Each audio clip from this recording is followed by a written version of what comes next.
जो आशारिये हैं वो दुरुस्त हैं या आवाम की जो महंगाई की दुहाई है वो हकीकत है? बिस्मिल्लाहिर्रहमानिर्रहीम। जुनेद, बेसिकली तो ये जो 2024 का साल था, कैलेंडर ईयर की बात कर रहा हूं, और प्लस जो फाइनेंशियल ईयर का आज आप ये कह लें कि 2 क्वार्टर खत्म हो रहे हैं, ये पाकिस्तानी टैक्स पेयर्स और सैलरीड क्लास और बिजनेसमैन क्लास के लिए बहुत वर्स्ट रहा। उसकी सबसे बड़ी वजह यह कि बजट जो पेश किया गया उसमें बहुत हैवी टैक्सेशन अनाउंस की गई, जिसकी वजह से इकोनॉमी का व्हील जैम होके रह गया, लोगों की बाइंग पावर खत्म होके रह गई। बट गवर्नमेंट बड़े कैनवस पे अपनी कामयाबियां दिखा रही है, बता रही है, चाहे वो फाइनेंस मिनिस्टर साहब हैं, चाहे प्राइम मिनिस्टर साहब हैं, चाहे वो चेयरमैन एफबीआर हैं, वो इन्फ्लेशन को नीचे लाने की बातें कर रहे हैं। हम इन्फ्लेशन नीचे लाए, हमने डॉलर कंट्रोल किया, हमने इंटरेस्ट रेट को हम नीचे लाए हैं, और नेक्स्ट स्टेप में हम इकोनॉमी को चलाना चाह रहे हैं। उसमें एक पॉजिटिव, शायद आपके पास भी ये न्यूज़ होगी जो मैं आपके चैनल पे बताना चाह रहा हूं, कि जो पिछले इतने अरसे से आपने एक बहुत बड़ा फैक्टर है पाकिस्तान में इकोनॉमी के व्हील को चलाने का, construction and housing and real estate sector. Finally prime minister साहब ने उसके ऊपर एक टास्क फोर्स बनाई है, और जिसकी आज पहली मीटिंग भी है कि किस तरीके से मुल्क में हाउसिंग और कंस्ट्रक्शन को चलाया जाए, ताकि एक आम आदमी और अलाइड इंडस्ट्रीज को रोजगार भी मिले और मुल्क की इकोनॉमी भी ग्रो करे। तो हम अगर 2024 से इसको कंपेयर करें तो आपने जितना इस हाउसिंग और कंस्ट्रक्शन को अंडर स्ट्रेस रखा, उसकी वजह से कैपिटल भी फ्लाई हुआ, लोग भी बहुत बाहर गए, और अब भी एक उम्मीद है कि अल्लाह करे सेंस प्रिवेल करे। दुरुस्त। एहसन साहब, उम्मीदें तो बहुत सारी वाबस्ता हैं हमारी 2025 से, और जिस तरह से आपने कहा कि चैलेंजेस तो बहुत सारे रहे, लेकिन हुकूमत ने बिलाखिर ठान लिया कि 2025 में कुछ ऐसे इकदाम किए जाएंगे, कुछ ऐसे फैसले किए जा रहे हैं, कुछ ऐसे कवानीन बनाए जा रहे हैं जिनसे पाकिस्तान की मईशत में भी बेहतरी आएगी, लोगों को रोज़गार भी मिलेगा। लेकिन 2025 में हमने देखा इलेक्शन से पहले यही दावे थे कि गवर्नमेंट बहुत कुछ जो है वो करके दिखाएगी और आवाम को बहुत कुछ देखने को मिलेगा, बहुत सारी बेहतरी जो है वो लाई जाएगी। फिर भी इसके बावजूद हमने रोजगार के मौके नहीं देखे। हमने हुकूमती दावे जो है, जिस तरह से अवाम भी कह रहे हैं, वो कह रहे हैं कि ये लफ्जों का हेर फेर है या आदादोशुमार का हेर फेर है, महंगाई में कमी नहीं आई है। फिर जो गवर्नमेंट दावे कर रही है 2024 के हवाले से अगर बात करें, तो क्या यही दावे हमें 2025 में भी देखने को मिलेंगे या कुछ बेहतरी हमें अमली इक़दाम के तौर पर भी नजर आएगी? अच्छा इशाल, एक थोड़ा सा ना लोग अंडरस्टैंड नहीं कर पाते इन्फ्लेशन को।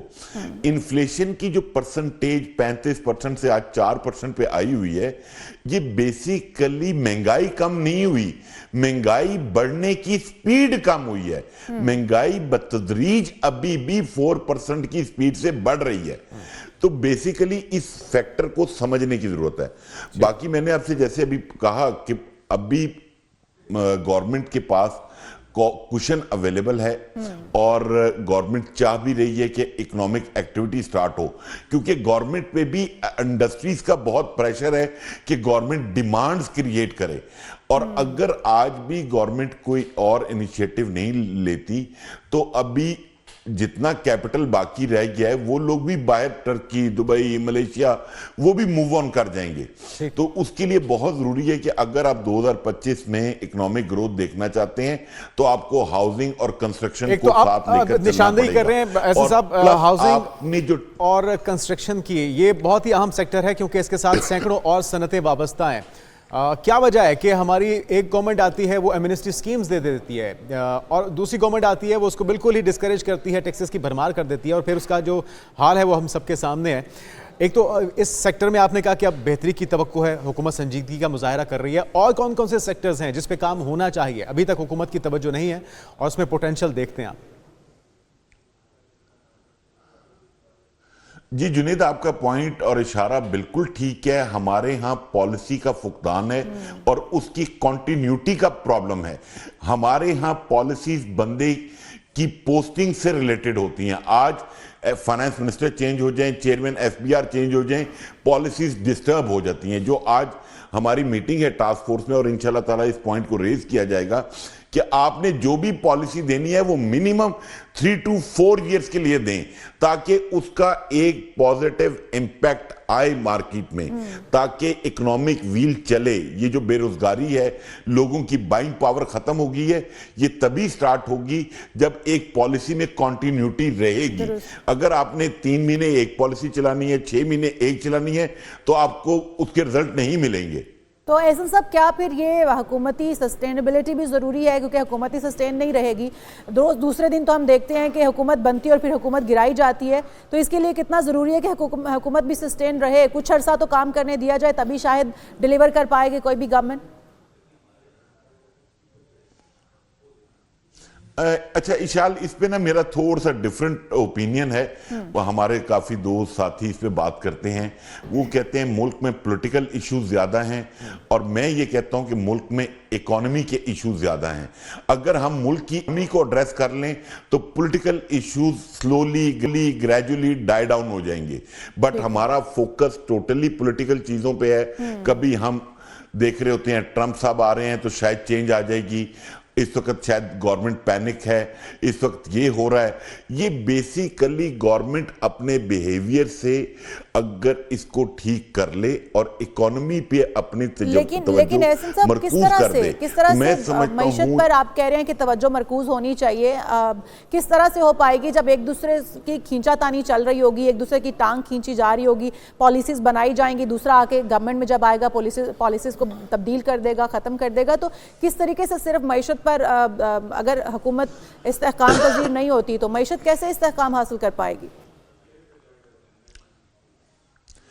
अच्छा इशाल, इस पे ना मेरे, आपने पहले भी आपके प्रोग्राम में मैंने कहा है, हमारे 80% इश्यूज वो क्रिएटेड हैं बाय FBI, और वो एडमिनिस्ट्रेटिव मेजर्स हैं, उनके लिए लेजिस्लेशन की भी जरूरत नहीं है। मतलब मैं यहाँ पे एक छोटा सा पॉइंट हाईलाइट करना चाहता हूँ। मतलब आपने अभी रिसेंटली सुना होगा ओवरसीज पाकिस्तानीज के लिए एक मतलब क्लैरिफिकेशन आई FBI की तरफ से कि जी जो भी ओवरसीज पाकिस्तानीज हैं उनके लिए एक नया मैकेनिज्म दिया गया है कि आप अगर ये प्रैक्टिस अडॉप्ट करेंगे तो आप वही टैक्स पे करेंगे जो एक फाइलर पे करता है। अब वो इतना बेढंगा मैकेनिज्म अनाउंस किया गया है कि लोग उसमें जलील हो रहे हैं। मतलब आपने कहा कि आप पोर्टल पे जाएं और आप अपना POC नायकॉप अपलोड करेंगे और आपके कंसर्न कमिश्नर को ऑटोमेटिकली ईमेल चली जाएगी। ओ भाई, अल्लाह का नेक बंदा कमिश्नर अपनी ईमेल देखेगा तो वो रिस्पॉन्ड करेगा।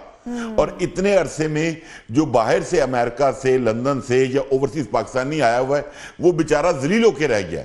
लोगों की अप्रूवल ही नहीं आती।